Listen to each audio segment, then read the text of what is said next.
améliorer la gestion de l'État. C'est ainsi qu'il a cité le cas des hôpitaux, des infrastructures, des routes, des dessertes, etc. Des questions qui touchent la desserte d'eau, d'électricité, des questions qui touchent le quotidien des Congolais. On s'arrête un tout petit peu sur la révision de la Constitution et les élections. Monsieur Monobo, il a donné des garanties d'organiser des élections. Vous savez, madame, la toute première garantie, c'est fixer l'opinion sur les débats. C'est vrai que lui-même n'a pas dit qu'il va se présenter pour un troisième mandat, mais il y a ses lieutenants, il y a des personnes qui lui sont proches, je vais dire ici des politiques qui lui sont proches, il y a même ceux-là qui ont écrit des livres. Je connais personnellement des bouquins, des personnes qui sont proches du chef. Et par rapport à ces débats qui cristallisent l'espace politique, qui crée davantage les rapprochements et les minimums de confiance, parce qu'un processus électoral, c'est un processus marqué par un minimum de confiance mutuelle. Sans un minimum de confiance mutuelle, il va être difficile de mener à bon port ce processus. C'est très délicat. Donc des questions comme la question d'abord de la révision de la Constitution, c'est qu'il pouvait dire, moi, en tout cas, j'attendais le chef de l'État dire, par exemple, que je réaffirme ce que j'avais dit à Jeune Afrique en 2007, que je ne toucherai pas à la Constitution, je donne ma parole d'officier, il l'avait dit ainsi pour faire un discours direct, et il couperait court à ce débat qui a lieu dans la classe politique. Pourquoi? Parce que nous sommes convaincus que ce plan existe. Et on n'est plus dans les spéculations, on n'est plus dans les rumeurs. Pourquoi? Parce qu'il y a une volonté persistante de réviser la Constitution, et si pas de réviser la Constitution, il y a en fait plusieurs stratégies. À travers les recensements, de pousser vers la prolongation au-delà des échéances de 2016.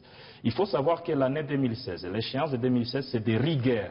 C'est prévu dans la Constitution. Lorsque vous lisez l'article 220, le nombre et la durée des mandats du président de la République ne peuvent faire l'objet d'aucune révision constitutionnelle. Et ça me désole assez souvent quand j'entends des juristes évoquer la possibilité d'un référendum. Cela a été évoqué dans le débat, tout au début de ces débats au Congo. Et il n'y a pas que la question de la révision de la Constitution, ça aiderait à décrisper le climat, il allait évoquer aussi la question du calendrier. On dit que 2015 est une année électorale, mais je ne sais pas vous dire exactement quelles sont les élections, on commence par quel type d'élection? Y a-t-il un consensus déjà sur ça? Est-ce que c'est les locales? Est-ce que c'est les provinciales? Nous soutenons qu'il faut commencer par les provinciales, parce que les locales, ça risque d'être un véritable casse-tête, ça demande beaucoup de préalables, la cartographie des groupements, ainsi de suite. Il allait faire d'autres annonces, comme il y a des chaînes, par exemple, de télévision proches de l'opposition, ou tout simplement des chaînes de l'opposition comme Canal Futur, qui est la chaîne de l'UNC, mais qui reste fermée depuis les élections de novembre 2011. Eh bien, une annonce dans ce sens, en termes de rétablir le signal ou rouvrir cette chaîne-là, ça aiderait. Ça serait une contribution dans le sens de la cohésion nationale.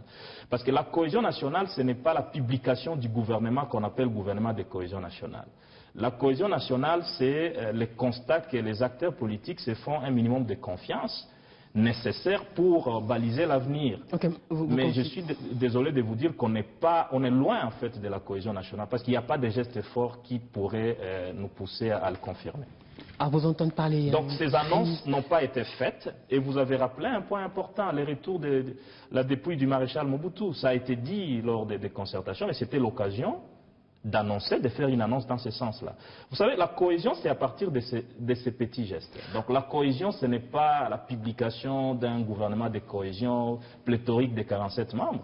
La cohésion, ça se constate à travers des gestes de cohésion. À vous entendre parler, il y a une crise de confiance, ce n'est pas une crise politique. C'est à quoi Joseph Kabila a répondu qu'il n'y a pas de crise politique en République démocratique du Congo. Quand bien même il y en aurait, on se mettrait autour d'une table pour régler tout ça. C'est une ouverture pour un dialogue, d'après vous? Bon, je pense qu'il faut connaître les fondamentaux d'une société. Lorsque on veut prétendre à être une société, une communauté, cela suppose que vous communiquez entre vous en permanence. Parce que la société, c'est un corps qui poursuit un objectif, une finalité. Et comme ce corps est composé de plusieurs éléments, il faudrait que les éléments puissent agir en synergie, puissent parler le même langage, poursuivre le même objectif. Donc, le dialogue est le principe actif de toute société, a fortiori dans l'État. Le dialogue ne peut pas être rompu. Chaque jour que l'État existe, le dialogue républicain existe, le dialogue institutionnel existe, le dialogue, etc. Les frustrations quant au thème du dialogue, ou l'absence d'une forme de dialogue voulue, incidemment, par une minorité par rapport à d'autres, ça fait partie de la liberté d'expression. Les articles 22, 23 le disent. Liberté de conscience, liberté d'expression. Le président de la République l'a rappelé aussi, n'est-ce pas? On ne peut pas condamner quelqu'un parce qu'il pense autrement que vous. On ne peut pas, le président a dit, procès d'intention. Ben, c'est grave ce qu'il dit. C'est le prototype d'un discours de procès d'intention.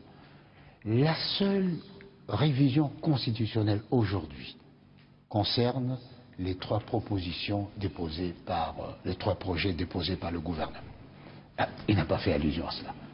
Alors, il demande au président de la République de se déterminer. Pour ceux qui ne savent pas, qui concerne quels articles, à titre de rappel? Ça concerne le vote des sénateurs, l'élection des sénateurs, des gouverneurs, des députés provinciaux, hein, notamment. Voilà. Alors, aujourd'hui, on demande au président de la République, écoutez, dites ceci, dites cela. Mais le jour où il a pris ses fonctions, il a dit de façon solennelle, il est le garant de la nation. Il n'est pas tenu de le dire chaque fois.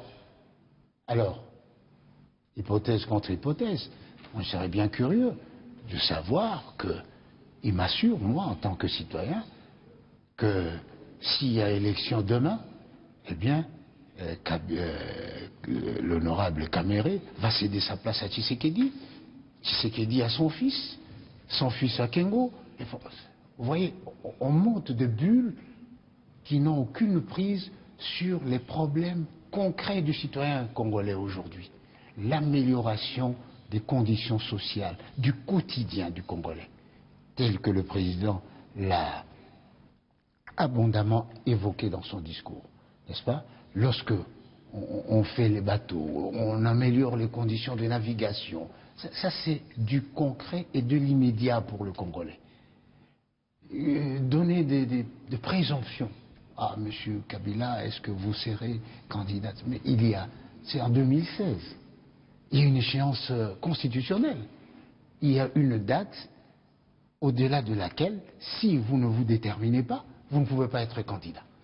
Alors, moi, je ne vois pas pourquoi on doit presser le président inutilement. Alors, égalité contre égalité, il faut presser aussi Tshisekedi de se prononcer, et pourquoi pas à moi aussi, et à Mamina, mais est-ce que vous ne serez pas candidat? Parce que c'est possible. Donc ça, c'est vraiment du byzantisme. Je crois que le peuple congolais n'a pas besoin de ça. Vous serez prêt à aller à un dialogue pour régler ces différends? Vous savez que nous étions les premiers à demander un dialogue et à constater qu'il y avait un climat tendu après les élections. Après les élections de 2011, nous étions les premiers à demander le dialogue. Et il y a eu un cadrage. Et le cadre, c'est la résolution 2098 du Conseil de sécurité des Nations Unies. Mais vous avez vu vous-même comment ce cadre n'a pas été respecté, tout simplement a été violé à travers les concertations nationales. Pourquoi? Parce que ce n'était pas organisé en conformité avec la résolution 2098. Une seconde, justement. Je voudrais dire une chose, s'il vous plaît, à ce les sujet, dialogues au temps actuel, un dialogue qui aurait comme intention de nous pousser vers une sorte de gestion transitionnelle ou transitoire du pays, nous ne sommes pas partie prenante. À ce sujet. Donc la question du dialogue, ce que nous demandons actuellement, c'est le respect de la Constitution.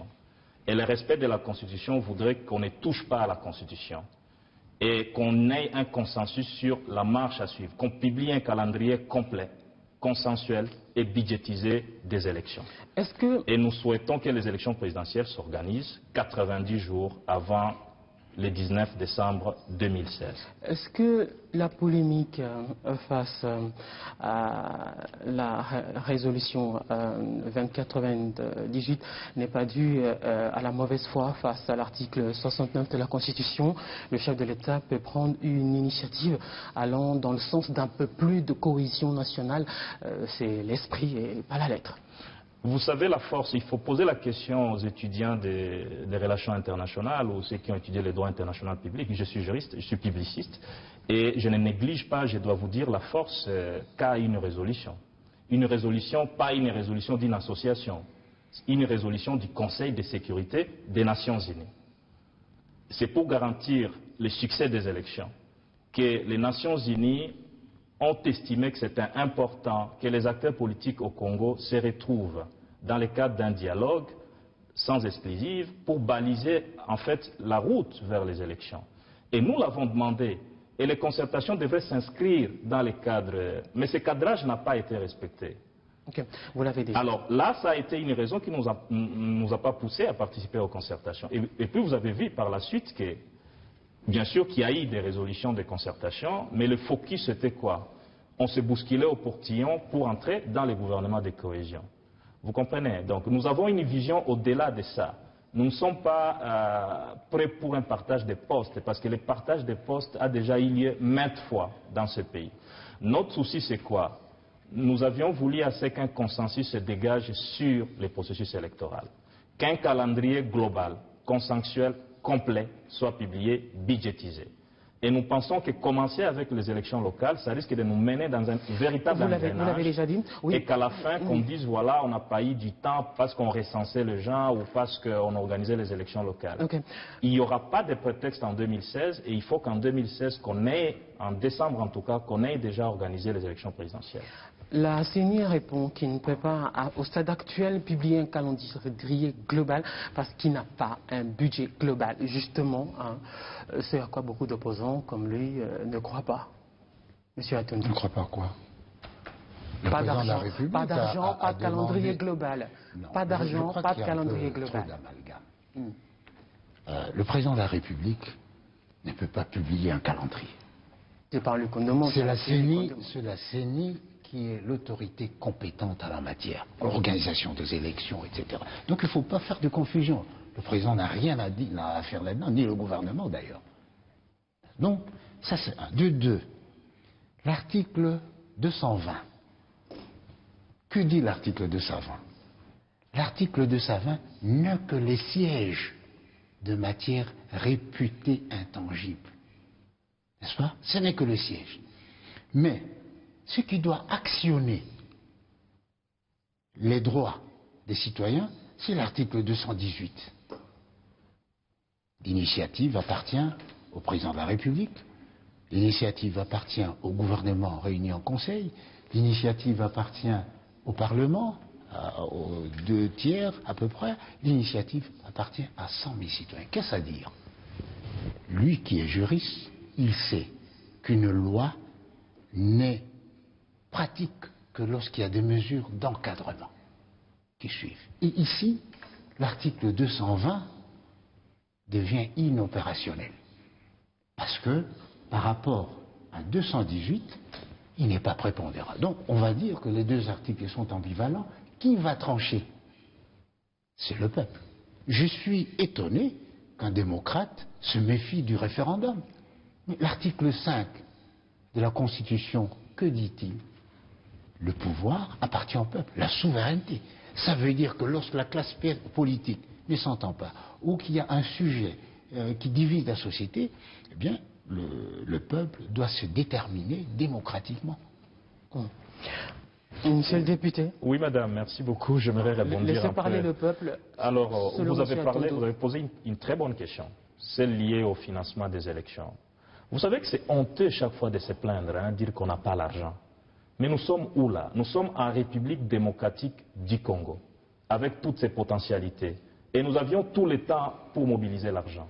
Le mandat ici, qui s'achève bientôt en 2016, ça a commencé quand? Ça a commencé après les élections de 2011. Eh bien, s'il y avait une volonté réelle d'aller vers les élections, il y aurait une stratégie réelle de mobilisation de fonds. Il y a beaucoup d'argent dans ce pays, il y a des secteurs qui ne donnent pas assez. Je suis député, posez-moi la question. Il y a des secteurs qui ne donnent pas assez à la poche de l'État, à la caisse de l'État. Et le défi, c'est ça. Ce qu'a dit il y a de cela quelques mois le Premier ministre, lutte contre le coulage des recettes. C'est à ce niveau-là qu'il faut accentuer la démarche. Et donc, ce n'est pas un pays, il y a des pays qui n'ont pas de ressources abondantes.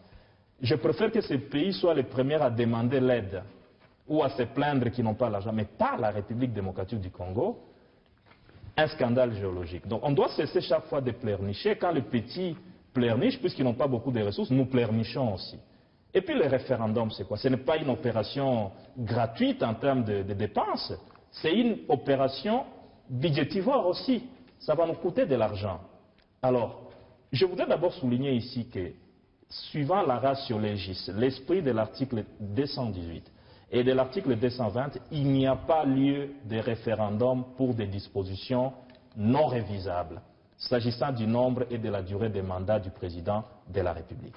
Les constituants de 2006 l'ont voulu ainsi. Pourquoi? Parce que nous venions de loin, des années de guerre. Le pays était divisé et il fallait, au travers de la Constitution, faire en sorte que l'avenir du Congo soit un avenir de stabilité.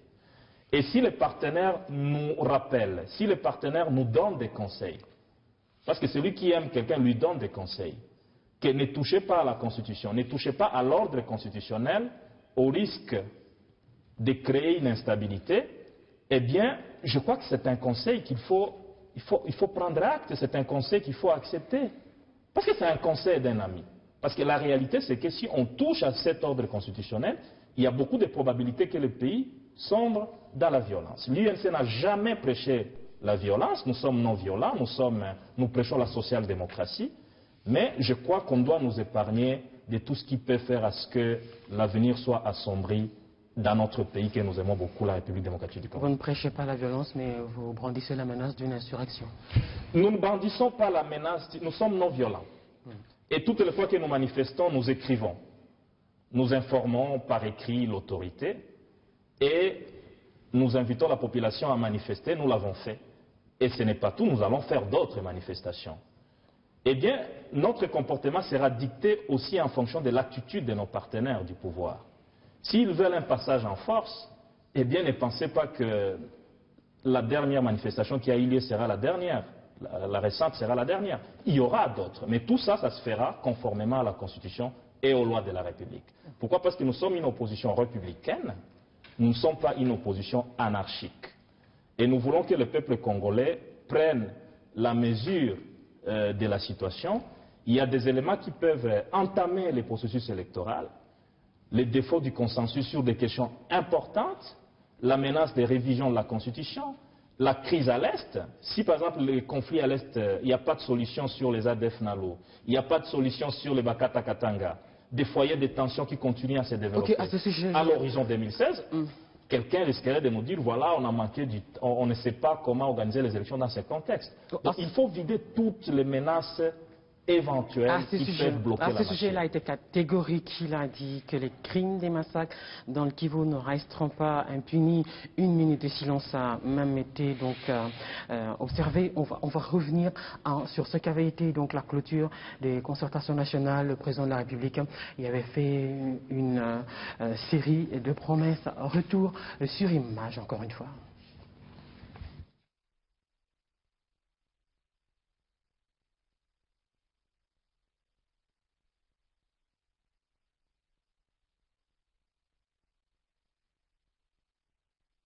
Cela d'autant plus que vous me rejoignez dans l'appel à la conjugaison des efforts que j'avais lancé dans mon discours d'investiture le 20 décembre 2011.